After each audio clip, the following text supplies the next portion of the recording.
Right, Woodlands winners, and it is coffee time. Morning show. Hello, Hughes. Morning, my friend. How you going, Colin? Very, very good. We're one man down. Pretty busy time in New Zealand at the minute. So Cam is, I think, at Ashburton already, which is, it's great, the racing over there, and it's a very, very busy time for the Kiwis. And I must say, Tuesday looked like a ripping day for everyone concerned. Yeah, look, big week in New Zealand for Cup Week, and obviously Ashburton today, Thursday, another time-honoured meeting, part of that, and back to Addington tomorrow. So Cup Day looks super, great racing all round, the trotters and the paces, and from the babies right through. So obviously the most iconic day on our harness racing calendar down under.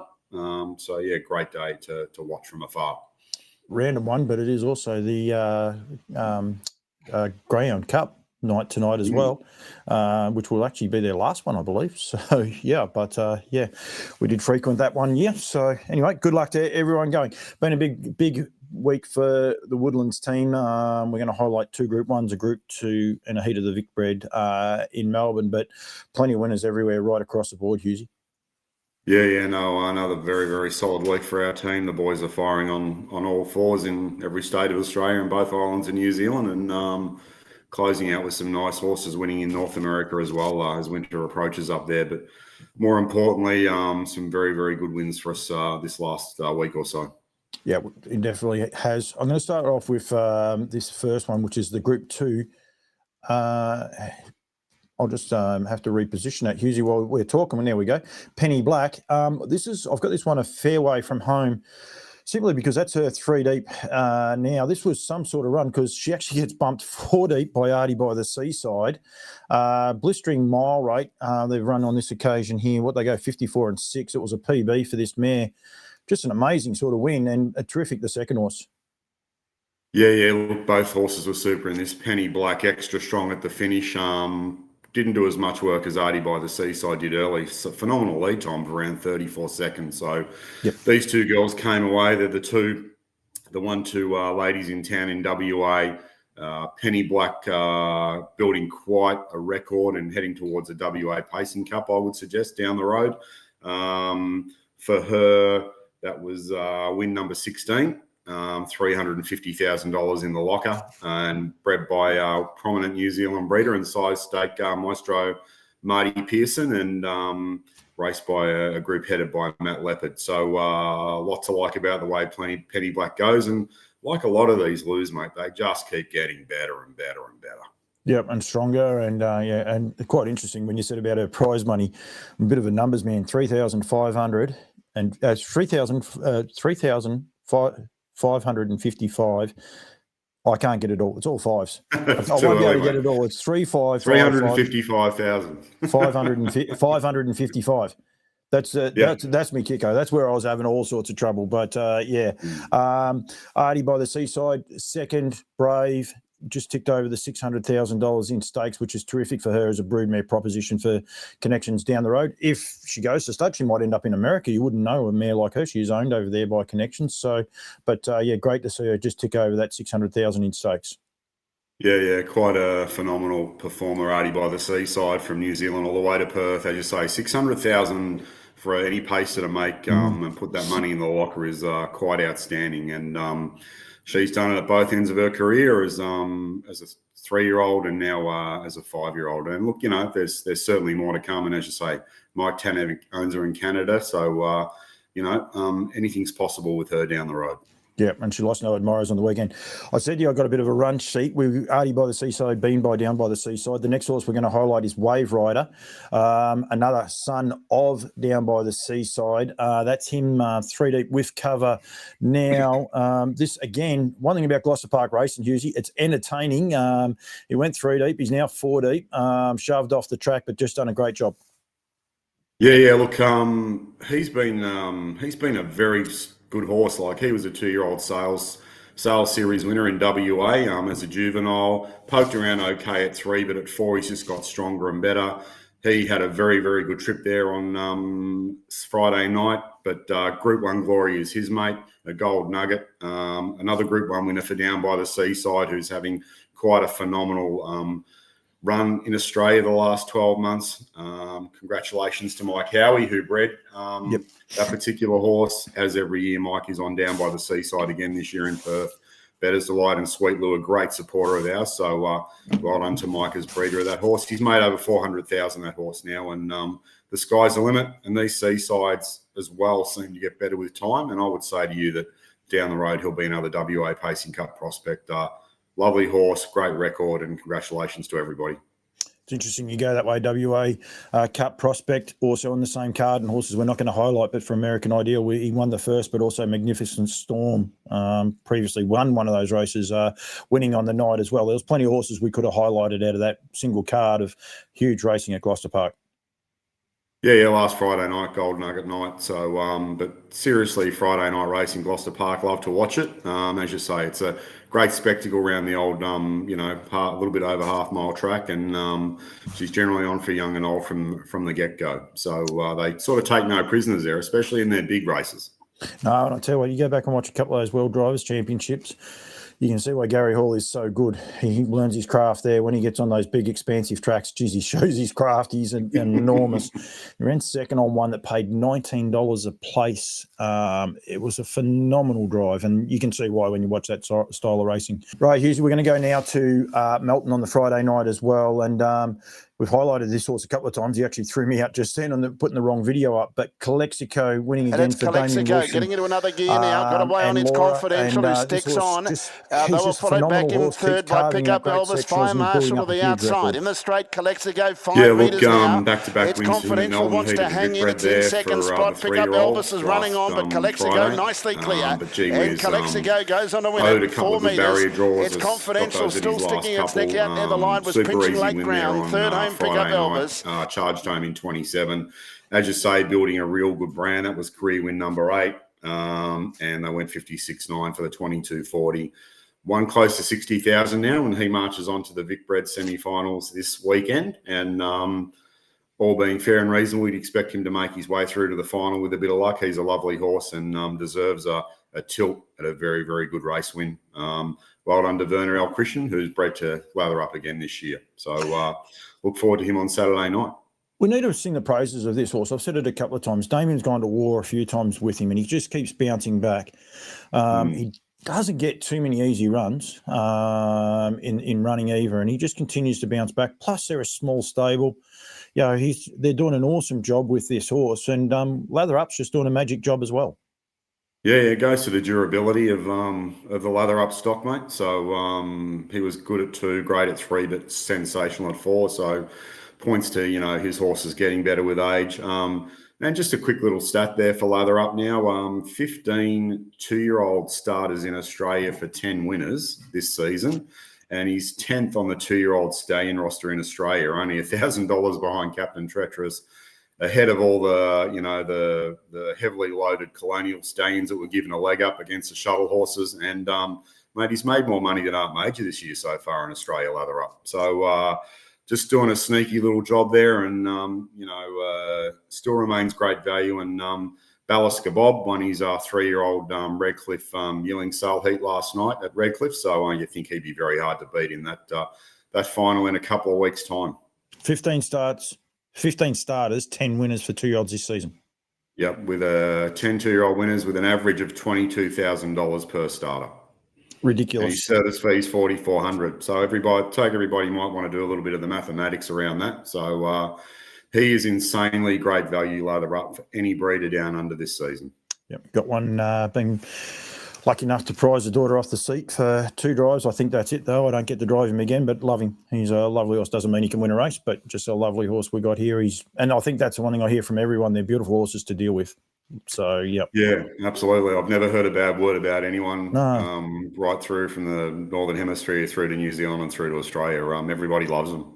I wear a Woodlands hat. I always say that, and I get paid to say the right things. That's a true comment. I haven't heard a bad comment about any Lather Up, which is testament to him. And I think you and I saw that, initially when we first saw the horse, and I have this bad habit of calling him little.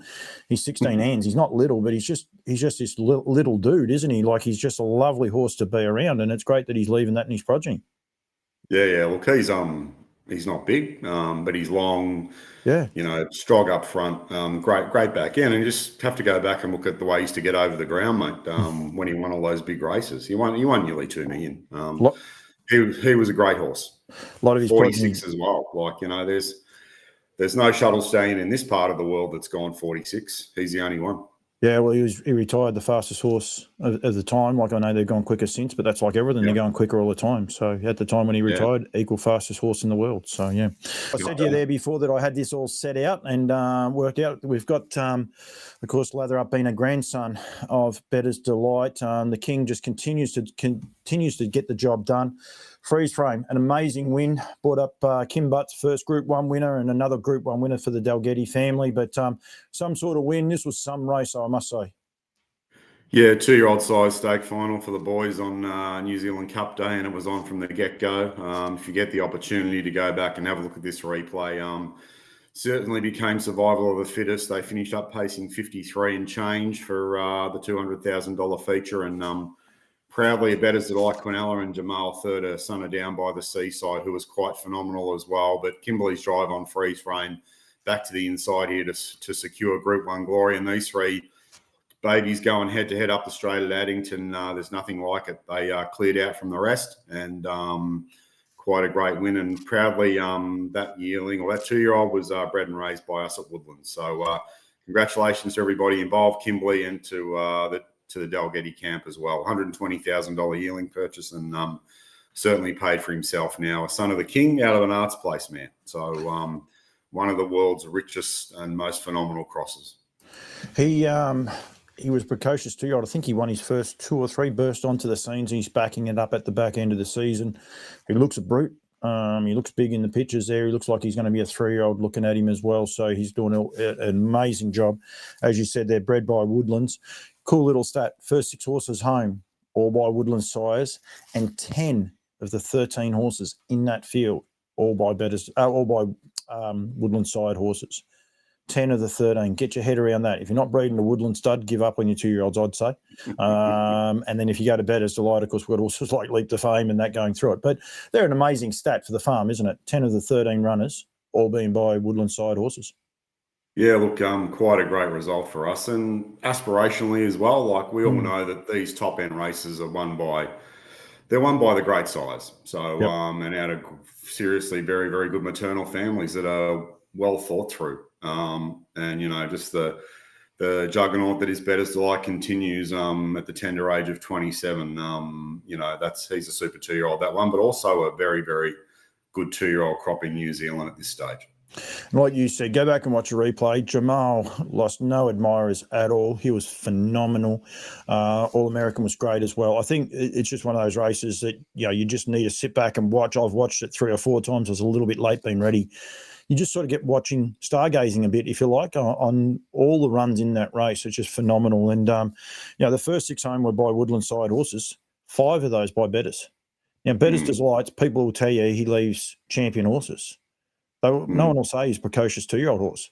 5 of the first 6 home in that race, a race of the test of the toughest, being by Bettor's. It's just ridiculous.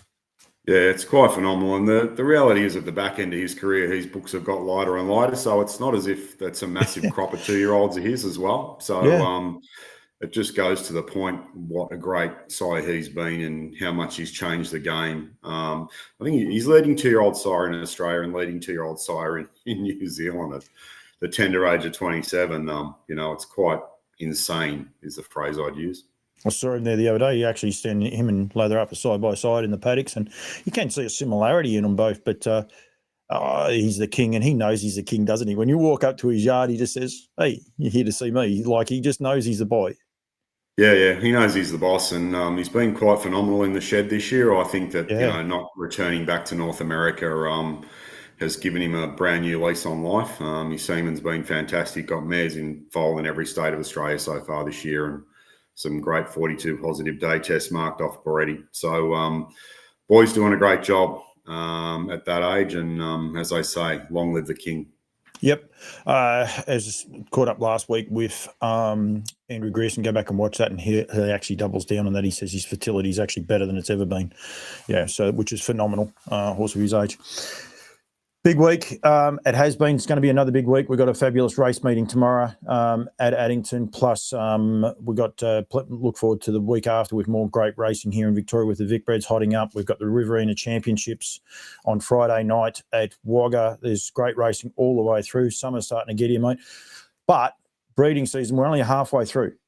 Like, there is plenty of time still to breed. I did notice that the Howes, who have had a great year this year, you know, with Hollywood Strip, they've only had their second foal so far. There's plenty of time to get plenty of foals on the ground, plenty of time to, you know, get your mare in foal. Just got to get in touch with you guys is the best way to do it, Hughesy.